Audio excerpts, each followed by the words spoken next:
اس کے بعد اللہ تبارک و تعالیٰ نے یہ فرمایا تھا لعلکم تشکرون. یہاں بات ختم کی گئی تھی کہ اللہ فرمایا تاکہ تمہارے اندر شکر پیدا ہو. یعنی ان روزوں سے تمہارے اندر یا تمہارے وجود میں جو چیز ہوگی وہ کیا ہے؟ شکر. اللہ تبارک و تعالیٰ کا کی حمد و ثنا یہ کیسے پیدا ہوگی؟ قرآن نے کہا نا شروع میں لعلکم تتقون. تقویٰ کہتے ہیں بچنے کو. آدمی دھوپ سے بچے، گرمی سے بچے، اللہ کی نافرمانی سے بچے، اپنے آپ کو بچائے. ان تمام کے لیے خالص جو تقویٰ کا لفظ استعمال ہوتا ہے بچنا. لیکن وہی جب اللہ تبارک و تعالیٰ کی نافرمانی سے بچا لے، ہمارا پورا وجود اللہ تبارک و تعالیٰ کے حکموں پر چلنا شروع کر دے، اس کی نافرمانی سے کنارے ہو جائے، یہ در حقیقت کیا ہے؟ یہ تقویٰ ہے. لیکن وہاں تقویٰ ذکر کیا اور یہاں رمضان کے روزے کی جب فرضیت آئی اور آخر میں جب بات پہنچی تو فرمایا لعلکم تشکرون، تاکہ تمہارے اندر شکر پیدا ہو. لہذا یہ شکر کیسے پیدا ہوگا؟ ہم اور آپ اچھی طرح جانتے ہیں کہ ہمارا جو یہ وجود ہے یہ اصل نہیں ہے.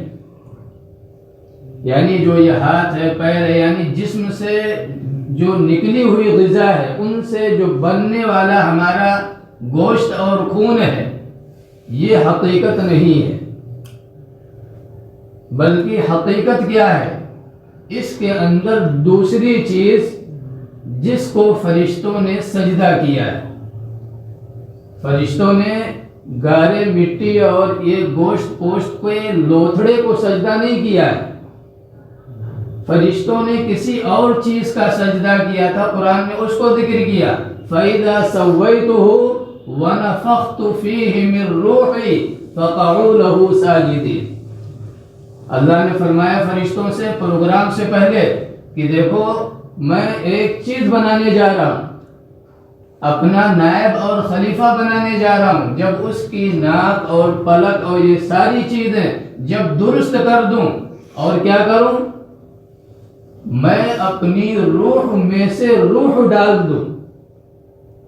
اب کیا کرنا ہے؟ فَقَعُوا لَهُ سَاجِدِينَ. اب سب کو سجدے میں گر جانا ہے. یہ اثر ہے. اسی لیے آپ دیکھیے غور کریے کہ جب کوئی آدمی انتقال کر جاتا ہے تو ہم کیا کہتے ہیں؟ بھائی فلاں کی میت جا رہی ہے. میں نہیں کہہ رہا فلاں جا رہا ہے، فلاں تو چلا گیا. وہ فلاں کیا ہے؟ وہ روح نکلی اسی کے ساتھ وہ چلا گیا. اب اس کی جو یعنی جو جسم ہے، جو گوشت پوشت اور لوتھڑا ہے، جو اس زمین کی پیداوار ہے، یہ کیا ہے؟ وہ چیز ہے جو ابھی مٹی میں لے جا کر دبائیں گے اور کیڑے مکوڑوں کی یہ خوراک بن جائے گا اور ختم معاملہ. تو اصل چیز جو ہے وہ روح ہے، اور اسی روح کو ہم نے اور آپ نے 11 مہینے میں کیا کر دیا ہے؟ اس کی طرف توجہ نہ دے کر یا تو بالکل مردہ کر دیا ہے، اور یا تھوڑی بہت توجہ دی ہے لیکن ابھی وہ ہوش میں نہیں ہے، بلکہ کیا نیم بے ہوشی کی حالت میں پڑی ہوئی ہے. لہذا یہ مہینہ جو اللہ تبارک و تعالی ہمیں اور آپ کو دے رہا ہے، یہ اس لیے دے رہا ہے کہ یہ جو تمہاری روح مردہ ہو چکی ہے یا تمہارے روح کے اندر جو بے ہوشی طاری ہو گئی ہے، اس کو زندہ کرو، اس کو زندگی بخشو. اور اس کو زندگی ملے گی کیسے؟ اس کے 2 طریقے اللہ نے ہمیں اور آپ کو دیے. ایک روزے کی شکل میں، دوسرا تراویح. یہ جو پروگرام بنایا گیا ہے یہ ایسے ہی نہیں ہے کہ اتفاق یا وجود میں آ گیا ہے. اب آپ دیکھیے ہمارا جو جسم ہے یہ جتنا مضبوط ہوگا ہماری روح اتنی ہی کمزور ہوگی. اور بہت پہلے، کئی جمعہ پہلے جب دجال کا معاملہ ذکر کیا گیا تھا تو اس وقت یہ بتلایا گیا تھا کہ اس وقت سائنس کا جو اس وقت سائنس ترقی کر رہی ہے اس کی بنیاد میں 3 چیزیں ہیں. کائنات اصل ہے، کائنات کا بنانے والا کون ہے ہمیں اس سے مطلب نہیں. جسم اصل ہے، روح کیا چیز ہے ہمیں اس سے مطلب نہیں. دنیا اصل ہے، مرنے کے بعد آخرت آنے والی ہے، جنت جہنم ہے، ہمیں اس سے مطلب نہیں. یہ اس وقت جو سائنس ہے اس کی بنیاد میں یہ 3 چیزیں. لہذا اس جسم کے، اب آپ دیکھیے سائنسی اعتبار سے سائنس نے جو ترقی کی اور جس چیز کو اصل سمجھا اس پر محنت کی، لہذا جسم کے لیے ایک سے ایک مقوی غذائیں مارکیٹ کے اندر آ گئی. ایک سے ایک سپلیمنٹ آپ جا کر دیکھیے کہ آدمی نیم مردہ ہو، آپ ایک انجیکشن لگائیے وہ کیا ہے دوڑنا شروع کر دیتا ہے. تو ساری توجہ جب سائنس کی جسم اصل ہے اس کی طرف ہے، روح کیا ہے ہمیں اس سے غرض نہیں. ہوگی کوئی چیز لیکن ہم نہیں جانتے. لہذا اس جسم کو طاقتور بنایا گیا، اور جسم جتنا طاقتور ہوگا اس کے اندر جو روح ہے وہ اتنی ہی دبتی اور پستی چلی جائے. لہذا اللہ تبارک و تعالی نے ہمیں روزہ دیا کہ اب اس جسم کو کیا ہے کمزور کرو. اسی لیے لکھا ہے ہمارے جو اکابرین، خاص طور سے شیخ زکریا رحمۃ اللہ علیہ کی فضائل اعمال میں جو فضائل رمضان ہے یہ ہر آدمی کو پڑھنا چاہیے. بڑی قیمتی باتیں حضرت نے اس میں لکھی ہیں. اس میں انہوں نے کہا کہ ہمارا اور آپ کا جو روزہ ہے یہ روزہ نہیں ہے بلکہ ہم نے کھانے کا جو وقت ہے اسے تبدیل کر دیا. کھانے کا وقت کیا ہے تبدیل کر دیا ہے. یعنی ہوتا یہ ہے، وہ لکھتے ہیں کہ بسا اوقات جتنا ہم فوت کرتے ہیں یعنی جتنا ہمارے نقصان کو، جسم کو نقصان پہنچتا ہے اس سے کہیں زیادہ رات میں ہم اپنے جسم کو طاقتور بنا دیتے. اب ظاہر سی بات ہے روزے کا جو مقصد ہے وہ حاصل ہی نہیں ہو سکتا. بھائی اللہ نے جو پروگرام رکھا تھا کہ روزہ رکھو 1 مہینہ، اب اس میں ہونا کیا چاہیے تھا بھائی ہلکی غذائیں ہوتی، جسم کمزور ہوتا، اور جسم جتنا کمزور ہوتا چلا جاتا آپ کی جو روحانیت ہے، جو روح ہے اس کے اندر زندگی آتی چلی جاتی. لیکن آپ افطاری پر اپنے نظر ڈالیے اور سوچئے کیا دن بھر میں ہم اتنی چیزیں، اگر پورے دن ہم کھاتے تو کیا اتنی چیزیں جتنی افطاری میں اس وقت جمع ہیں یہ ہم استعمال کر لیتے. لیکن ابھی افطاری کے بعد ہی کہیں مسجد میں 10 منٹ کا وقت ہے مغرب کے بعد، یعنی اذان ہو گئی اس کے 10 منٹ بعد جماعت ہوگی، کہیں 15 منٹ ہے کہیں 5 منٹ ہے. اب جہاں 5 منٹ ہے وہ حضرات شکوا کرتے ہیں کہ بھائی ادھر اذان ہوئی نہیں، 2-4 لقمہ جو ہے کھانے کو ملا اس کے بعد جماعت کھڑی کر دیتے ہیں، جماعت چھوٹ جاتی ہے. بھائی ہونا تو یہی چاہیے. 10 منٹ کس لیے بھائی؟ افطار آپ کریے، 1-2 کھجور آپ نے کھایا، پانی پیے 1 گلاس، جا کر آپ نماز پڑھیے، پھر آئیے اور تھوڑا بہت آپ کھا کے اس کے بعد پھر عشاء کی تیاری کیجئے. یہ اصل پروگرام ہونا چاہیے تھا. لیکن افطاری پر ٹوٹ پڑے، اس کے بعد یہاں سے جب گئے تو پھر مزید کچھ ہے، اب 20 رکعت تراویح نہیں پڑھی جائے. جب آپ نے اتنا کھا لیا کہ دماغ تک اس کی گیس جو ہے چڑھ گئی، اب کچھ دکھائی ہی نہیں دے رہا ہے، تو اب ظاہر سی بات ہے تراویح میں آپ 8 ہی ڈھونڈیں گے کہ بھائی 8 بھی تو فقہا نے گنجائش رکھی ہے، کسی نے نہیں رکھی ہے. یہ اہل حدیث جو حضرات ہیں یہ بھی جو 8 کہہ رہے ہیں اس میں بھی بڑی تبدیلیاں کیے ہوئی ہیں. یہ کہہ رہے ہم سنت ادا کر رہے. کیسے آپ کر رہے ہیں بھائی؟ کیسے آپ سنت طریقہ ادا کر رہے ہیں بھائی؟ اللہ کے نبی صلی اللہ علیہ وسلم نے، ہم مان لیتے ہیں کہ وہ 3 دن جو آپ نے پڑھائی ہے نماز وہ کیا ہے 8 رکعت پڑھائی ہے، ہم مانتے ہیں. لیکن آپ نے اضافہ کیا کیا؟ اللہ کے نبی نے وہ 8 رکعت پڑھائی تھی آخری پہر میں، آپ اس کو گھسیٹ کر لے کر آئے عشاء کے بعد، تو کیا آپ نے تبدیلی نہیں کی؟ دوسرا یہ کہ اللہ کے نبی صلی اللہ علیہ وسلم نے وہ 8 رکعت پڑھائی تھی جماعت کے ساتھ 3 دن، آپ پورا مہینہ کیوں کر رہے ہیں؟ 3 دن کریے، آپ اپنے گھر بیٹھیے، تو آپ اپنے حساب سے جو چاہیں تبدیلی کر لیں وہ صحیح ہے، لیکن سیدنا حضرت عمر رضی اللہ تعالیٰ عنہ جو خلفائے راشدین میں سے ہیں، جن کی اتباع ہمارے لیے لازم اور ضروری قرار دی گئی ہے، وہ اگر کوئی طریقہ نکالیں تو وہ بدعت ہے، اور آپ جو چاہیں تبدیلی کر لیں وہ سراسر کیا ہے؟ وہ سنت ہے اور دین ہے۔ آپ اپنی خیر منائیے، بہرحال یہ موضوع نہیں ہے۔ تو اب روزہ جو دیا گیا ہے اس جسم کو کمزور کرنے کے لیے، اس لیے کہ ہمارے اندر 2 وجود ہیں بتلایا گیا، ایک ہے حیوانی اور ایک ہے روحانی۔ حیوانی وجود جتنا کمزور ہوگا، روحانی وجود اتنا ہی طاقتور ہوگا۔ آپ دیکھیے جیسے جو جانوروں کے تقاضے ہوتے ہیں، ہمارے تقاضے ہیں کہ نہیں ہیں؟ بھائی جانور کو بھی بھوک لگتی ہے، ہمیں بھی لگتی ہے، جانور کو بھی پانی چاہیے پیاس بجھانے کے لیے، ہمیں بھی ضرورت ہے اس کی، جانور کو سر چھپانے کے لیے کوئی بل، کوئی کچھ چاہیے، ہمیں بھی سر چھپانے کے لیے کوئی جھوپڑی، کوئی مکان یا کوئی بنگلہ چاہیے۔ تو جو خواہشات جانوروں کی ہیں وہی خواہشات ایک اعتبار سے یعنی حیوان ہونے کے اعتبار سے ہمارے اندر بھی ہیں۔ اور مزے کی بات یہ ہے کہ حیوانیت کی بنیاد پر جو تقاضے اٹھتے ہیں وہ عام طور سے اندھے اور بہرے ہوتے ہیں، انہیں جائز اور ناجائز سے کوئی مطلب نہیں ہوتا ہے۔ بھائی بھوک لگی ہے جسم کو، یہ پابندی کون لگاتا ہے کہ بھائی یہ حرام ہے، یہ ناجائز ہے، یہ ایسا ہے، یہ ویسا ہے، اس سے اللہ راضی ہوگا؟ یہ کب احساس پیدا ہوتا ہے؟ جب جو دوسرا پہلو ہو وہ مرا ہوا نہ ہو۔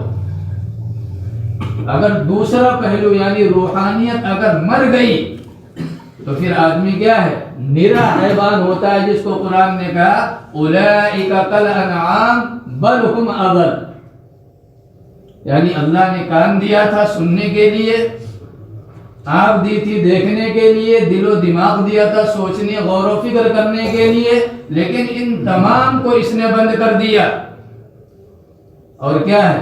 یہ جانور بن گیا، بلکہ جانور سے بھی نیچے مقام پر چلا گیا۔ کب؟ جب حیوانی جو تقاضے آ رہے ہیں ان کو آنکھ بند کر کے بندہ پورا کرتا چلا جائے۔ لہذا یہ اندھے اور بہرے ہوتے ہیں، یعنی حیوانیت کی بنیاد پر جو خواہشات ابھرتی ہیں یہ اندھی اور بہری ہیں، انہیں کھانا چاہیے، انہیں جائز اور ناجائز سے مطلب نہیں ہے، انہیں مشروبات چاہیے، اب وہ جائز ہے ناجائز ہے اس سے مطلب نہیں ہے، انہیں جنسی خواہشات کی تکمیل چاہیے، وہ جائز ہو یا ناجائز ہو اس سے مطلب نہیں ہے۔ لیکن ہاں جب روحانیت اگر ہے تو پھر یہی ساری چیزیں کیا ہیں؟ حدود کے اندر آ جاتی ہیں۔ ہم یہ حرام لقمہ نہیں کھا سکتے، کیوں؟ اللہ تبارک و تعالیٰ کے یہاں بڑی زبردست پکڑ ہے اور طرح طرح کے آداب اللہ نے تیار کر رکھے ہیں۔ یہ شراب ہے میں نہیں پی سکتا، کیوں؟ اللہ نے حرام قرار دیا ہے۔ یہ جو اٹھ رہا ہے کہ یہ جائز ہے یہ ناجائز ہے، یہ ایسا ہے یہ ویسا ہے، یہ کب ہے؟ جب آپ کی روح زندہ ہے۔ لیکن جب روح مر جائے، آپ معاشرے کے اندر نظر ڈالیے کہ دیندار گھر کے لوگ ہیں، ان کے بارے میں عجیب و غریب خیالات ہیں، لیکن جب سلام کرتے ہیں تو زمین کے پیر کے نیچے سے زمین نکل جاتی ہے، شراب کی وہ بدبو منہ سے سلام کے ذریعے سے، اور دیکھنے میں کیا ہے؟ اب فلاں گھر کے یہ صاحب زادے ہیں، باپ تو ایسا ہے، فلاں ایسا ہے، فلاں ایسا ہے، لیکن کیا ہے؟ بیٹا نمبر 1 کا شرابی، نمبر 1 کا جواری ہے۔ یہ اس وقت معاشرے کے اندر چل رہا ہے۔ یہ کیا ہے؟ یہ روحانیت کا جنازہ نکال دیا۔ اسی کو قرآن نے کہا کہ وَلَا تَكُونُوا كَالَّذِينَ نَسُوا اللَّهَ فَأَنسَاهُمْ أَنفُسَهُمْ۔ اللہ فرما رہے دیکھو ان لوگوں کی طرح نہ ہو جانا جنہوں نے اپنے آپ کو بھلا دیا تو ہم نے بھی انہیں بھلا دیا اور انہیں ان سے غافل کر دیا۔ اب یہاں بھی آپ غور کریں اور سوچیں کہ ان لوگوں نے کیا حیوانی جو تقاضے ہیں ان کو بھلا دیا؟ بھوک لگتی کھانا نہیں کھاتے بھولے ہوئے، ایسا نہیں ہے۔ پیاس لگتی ہے یہ لوگ پانی نہیں پیتے، نہیں۔ جنسی خواہشات اٹھتی ہے یہ لوگ اس کو پورا نہیں کرتے، نہیں۔ یہاں کیا ہے؟ روحانیت، یعنی جب انہوں نے اپنے روحانی وجود کو جب بھلا دیا اور اس سے غافل ہوئے تو ہم نے بھی مہر لگا دی کہ اب بھولے ہی رہو، اب تمہاری روحانیت زندہ نہیں ہو سکتی۔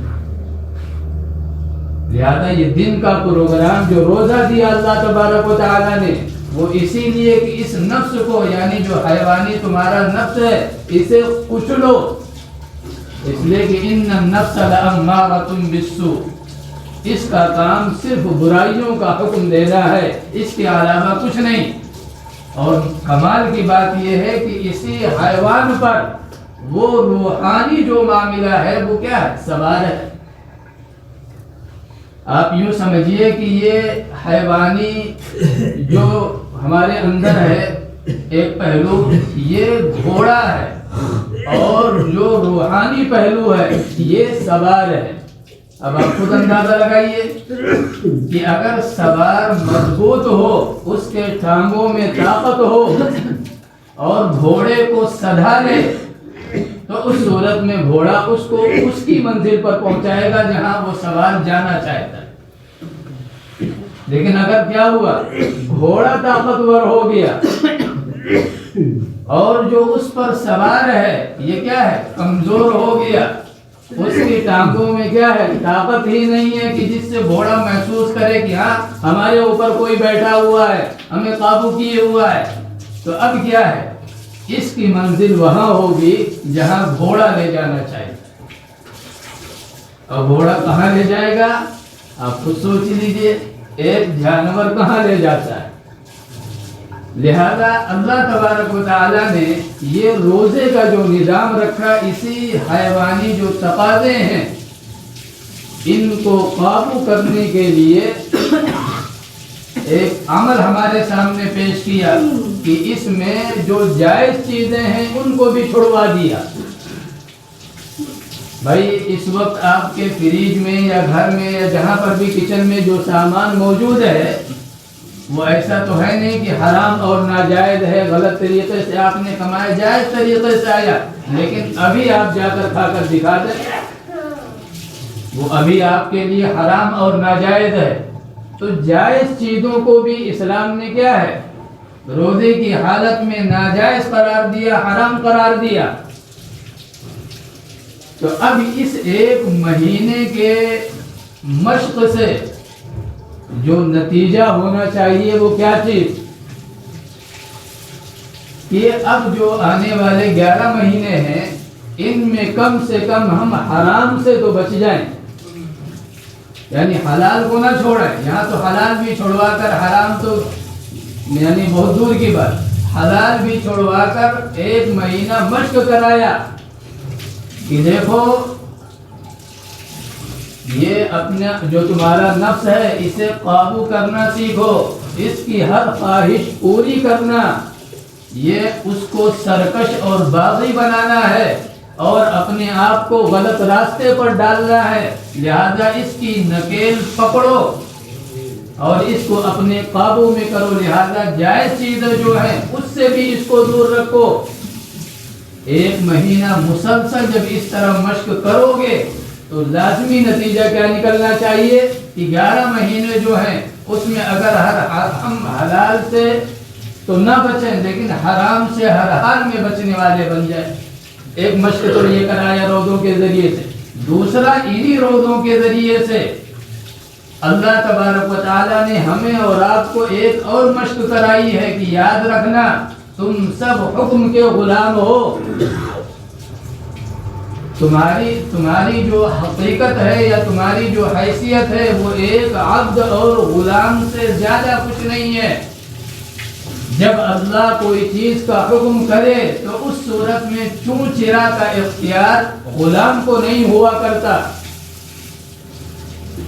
آپ دیکھیے روزے اللہ نے کہا پورے مہینے روزہ رکھو، دن میں کھانا پینا اور نفسانی خواہشات کا پوری کرنا جائز طریقے سے، یہ ساری چیزیں ممنوع ہیں اور حرام ہیں. لیکن اب آپ دیکھیے کتنے سرفرے ہیں معاشرے کے اندر، کتنے بد دماغ اور بد ذہن اور بد کردار لوگ ہیں معاشرے کے اندر.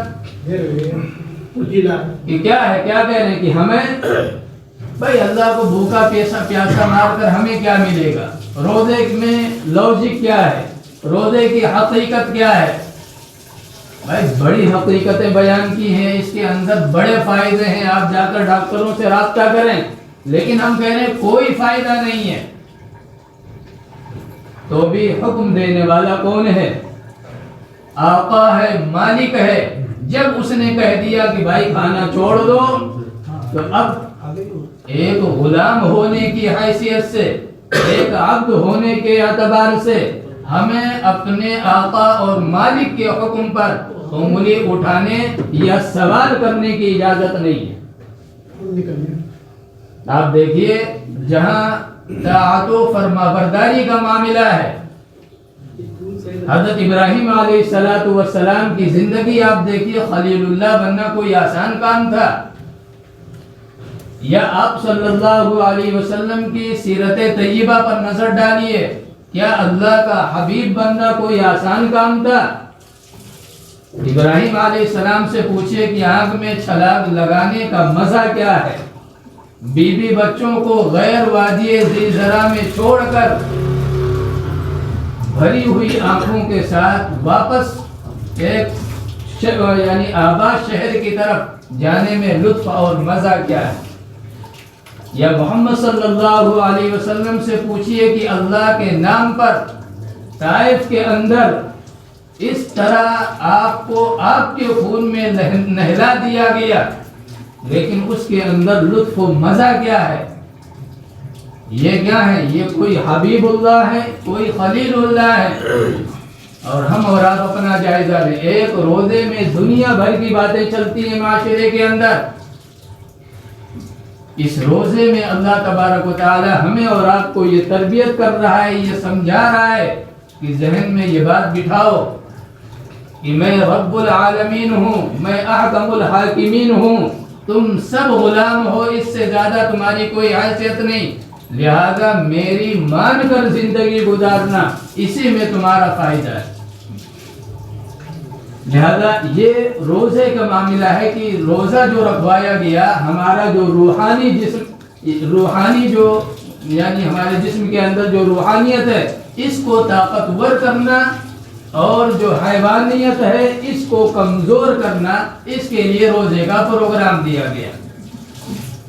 اب جب جسم کے اندر کمزوری آ گئی اور روحانیت جو مردہ پڑی ہوئی تھی اس کے اندر جب سانس آنی شروع ہوئی، تو اب رات کی تراویح آپ دیکھیے، روح آئی کہاں سے تھی؟ روح آئی تھی اللہ تبارک و تعالیٰ کے یہاں سے، جس کو جب قریش نے پوچھا تھا کہ محمد صلی اللہ علیہ وسلم آپ ہمیں بتائیے روح کیا چیز ہے، قرآن نے اس کو ذکر کیا، وَيَسْأَلُونَكَ عَنِ الرُّوحِ، یہ سوال کرتے ہیں آپ سے روح کے بارے میں. قُلْ أَمَرَ رَبِّي، آپ ان سے کہیے کہ روح جو ہے بس اتنی بات سمجھ لو کہ یہ تمہارے پروردگار کا ایک حکم ہے. اس سے زیادہ سمجھایا جائے تم سمجھ نہیں پاؤ گے، عقل اتنی ہے نہیں کہ تم اس کی باریکی کو سمجھو کہ روح ہے کیا چیز. لہذا اللہ نے فرمایا ان سے کہو کہ یہ میرا حکم ہے. تو یہ روح آئی کہاں سے؟ آسمان سے، اللہ تبارک و تعالیٰ کی طرف سے. لہذا جسم جب ہمارا زمین سے بنا تھا تو اس کے لیے جو غذائیں تھیں وہ زمین سے تھی، اور زمین سے اسے طاقتور بنایا گیا زمینی غذاؤں کے ذریعے سے، اور روح جب آئی آسمان سے تو اس کی غذا بھی اللہ تبارک و تعالیٰ نے جو بھیجی وہ آسمان سے۔ اس کی غذا کیا بھیجی؟ یہی قرآن کریم۔ اس قرآن کریم کو بھی اللہ تبارک و تعالیٰ نے قرآن کریم ہی میں روح سے تعبیر کیا ہے، اور اس کے بعد اس کو لے کر آنے والے جو فرشتے ہیں ہم اور آپ جانتے ہیں جبریل علیہ السلام، ان کو بھی روح سے تعبیر کیا ہے۔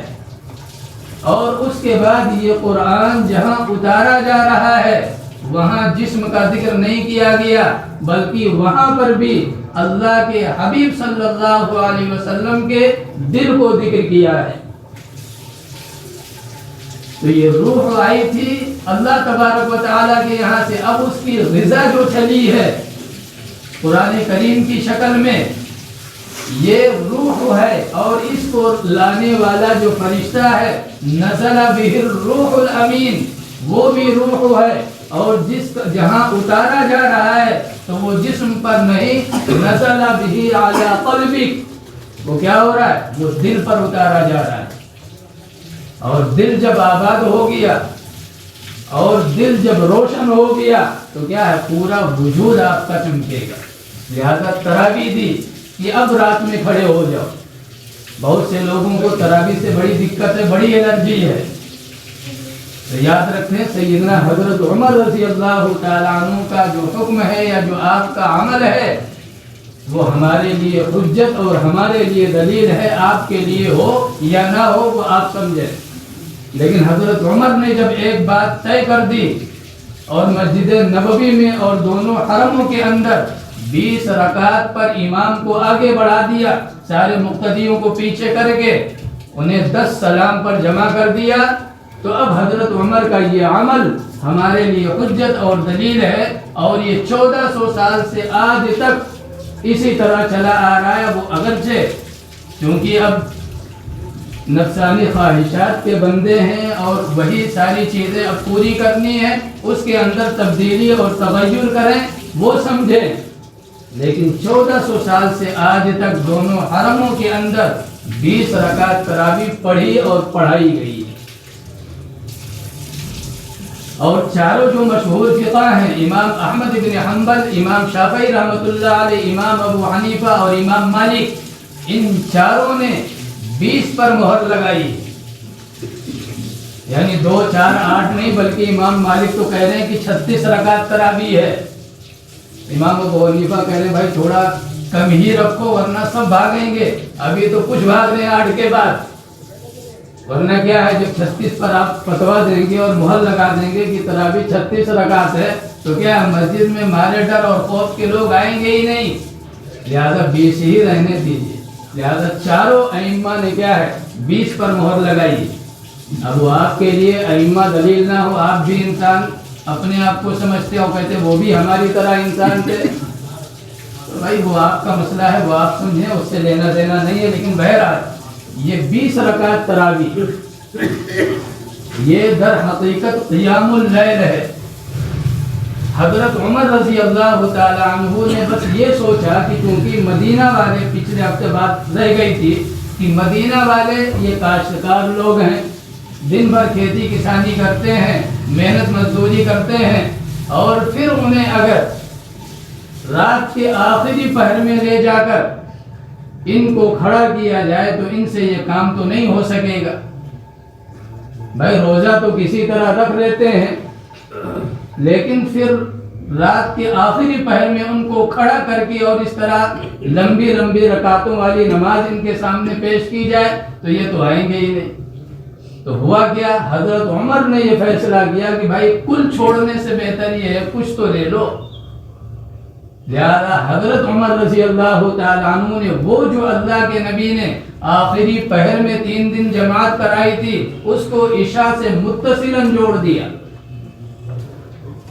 اللہ کے نبی نے کب کرائی تھی؟ آخری پہر میں، جو 3 دن آپ نے نماز پڑھائی ہے وہ آخری پہر میں حضرت عمر نے دیکھا کہ بھائی معاملہ گڑبڑ ہو جائے گا اور پابندی نہیں ہو پائے گی اور لوگوں سے چھوٹے گے، تو انہوں نے کہا بھائی چھوٹے کیوں، کچھ لے لو، لہذا عشاء کے بعد جوڑ دیا۔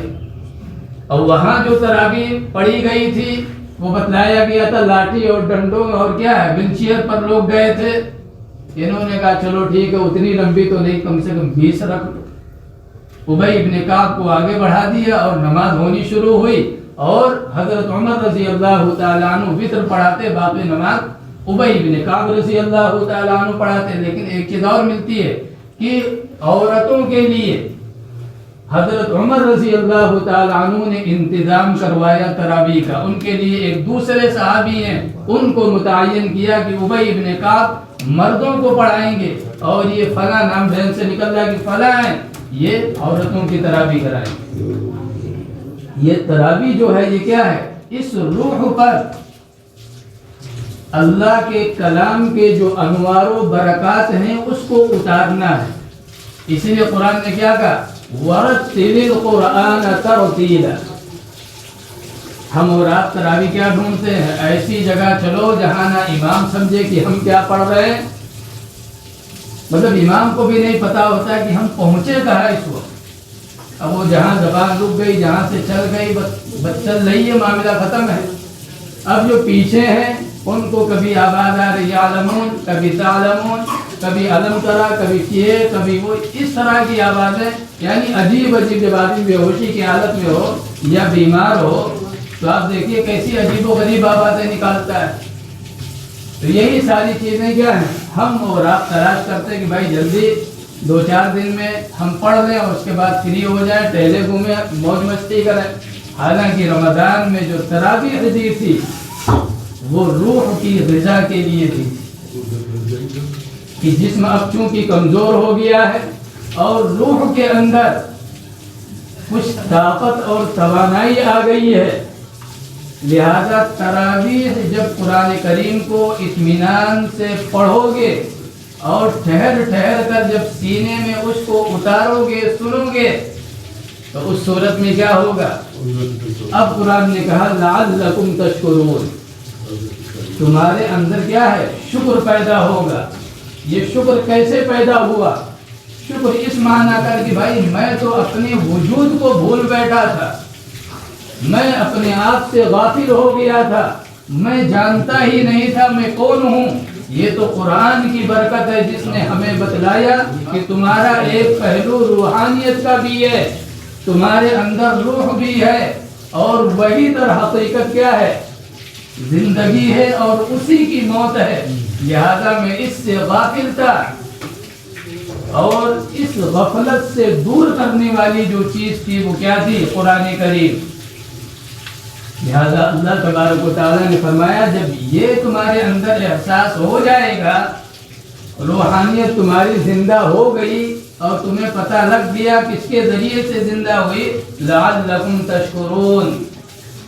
بھائی ایک بچے کو آپ ہیرا دیجئے وہ کیا ہے، وہ سمجھے گا ایک پتھر ہے اٹھا کر پھینک دے گا، لیکن وہی ہیرا آپ کسی جوہری کو دیجئے، کسی سونار کو دیجئے، تو ان دونوں میں جو شکر جو ادا کرے گا وہ کون کرے گا، خدائی سی بات ہے، جو جاننے والا ہے، جو حقیقت کو پہچاننے والا ہے۔ بچہ کیا، بچے کے لیے وہ پتھر اٹھا کے پھینک دے گا، لیکن جب جوہری کو دیا آپ نے تو آپ کا شکریہ بھی ادا کرے گا، آپ کے سامنے کیا ہے، وہ جھکا رہے گا، آپ کا احسان مند رہے گا۔ کیوں؟ اس لیے کہ وہ اس حقیقت کو جانتا ہے جو اس کے ہاتھ میں ہے۔ یہی معاملہ قرآن کریم کا کہ قرآن کریم کی حقیقت کو اگر ہم جان گئے، قرآن کریم ہے کیا چیز اگر ہم یہ پہچان گئے، اللہ فرما رہا ہے لعلکم تشکرون، تم ضرور شکر ادا کرو۔ لیکن افسوس یہ ہے تم قرآن جانتے نہیں، قرآن ہے کیا چیز تم پہچانتے نہیں۔ آپ دیکھیے صحابہ کرام کو، ان کے، ہمارے یہاں تو چلو بہت سی کتابیں ہیں، لیکن صحابہ کرام کے کتب خانے میں کون سی کتاب تھی؟ اس وقت تو حدیث بھی، یہ جو اس وقت ہمارے سامنے جو موجود ہے شکل، وہ شکل بھی نہیں تھی۔ بس اللہ کے نبی کی باتیں کوئی یہ بتا رہے تھے، کوئی وہ آپس میں صحابہ کرام تھے، سنے ہوئے تھے، ایک دوسرے سے مذاکرہ کرتے تھے، لیکن کتاب جو تھی وہ قرآن تھی۔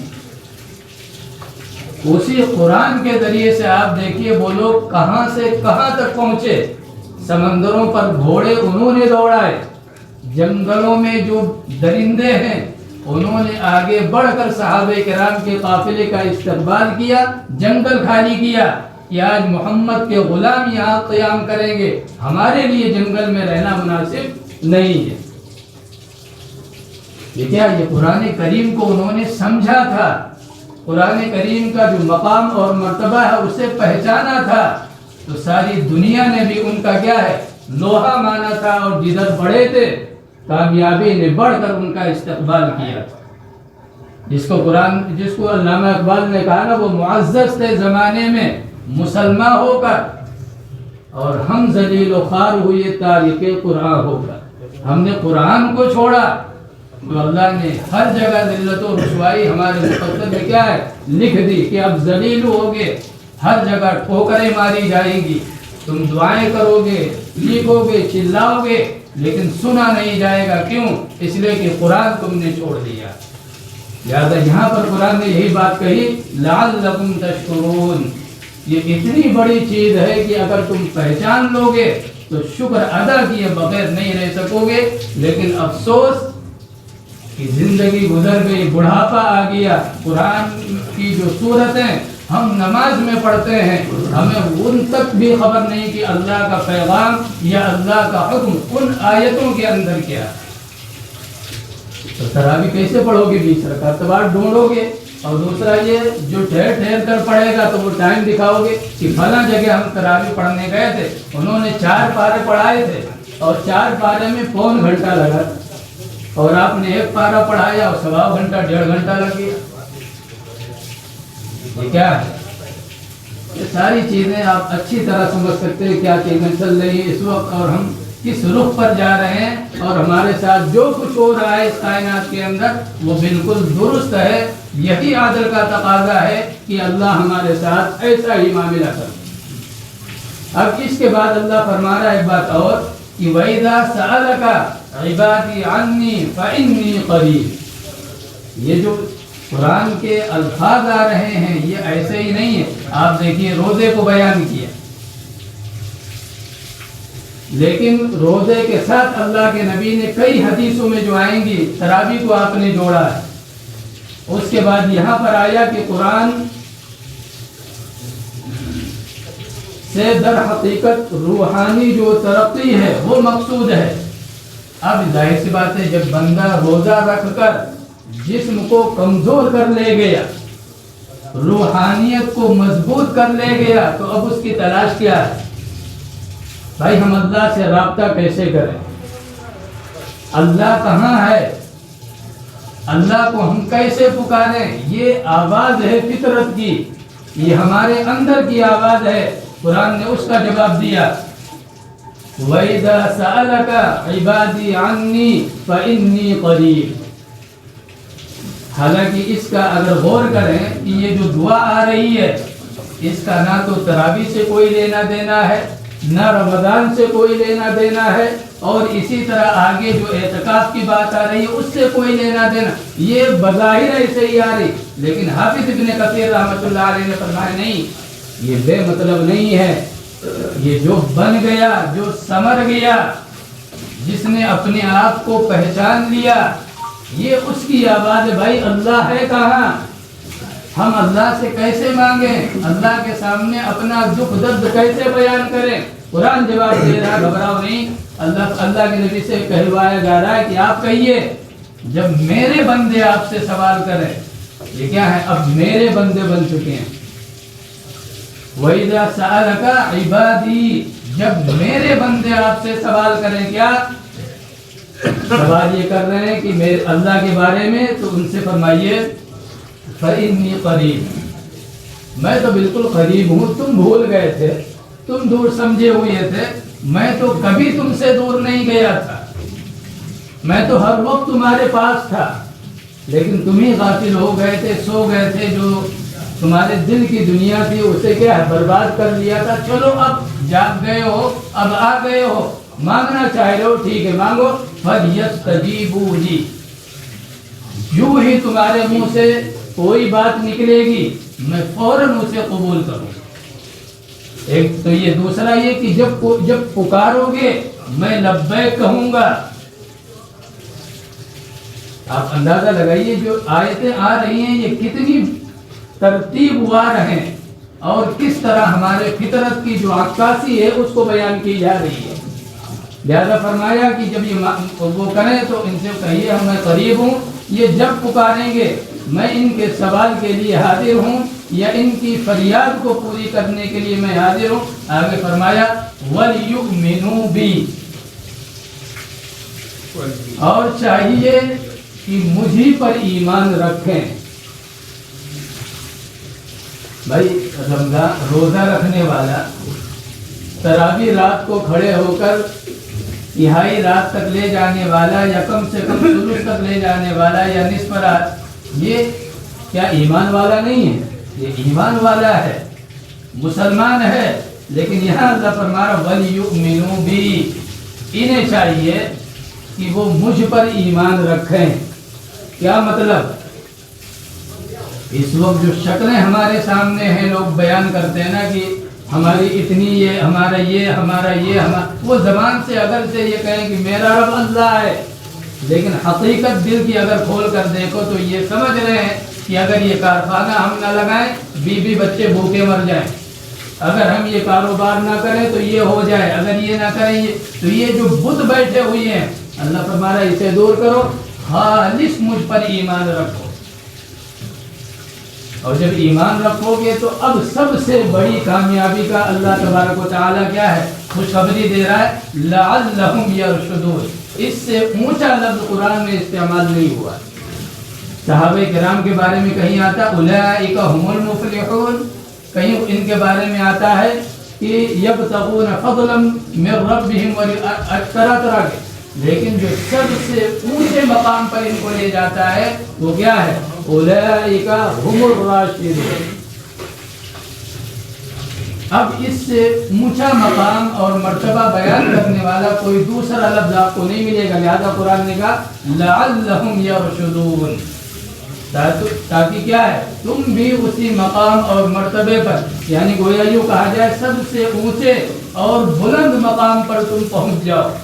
اس لیے یہ پروگرام رمضان کے اندر جو کچھ بنائے گئے ہیں، چاہے روزے کی شکل میں اور چاہے تراویح کی شکل میں یا اس کے علاوہ کوئی اور شکل میں، یہ تمام جو پروگرام ہیں یہ اسی لیے ہیں کہ تاکہ تمہاری جو منزل بنے وہ رشد والی ہو، اس مقام تک پہنچو جس سے اونچا کوئی دوسرا مقام نہ ہو۔ اللہ تبارک و تعالی ہم سب کو کہنے سننے سے زیادہ عمل کی توفیق دے۔ وآخر دعوانا الحمدللہ رب العالمین۔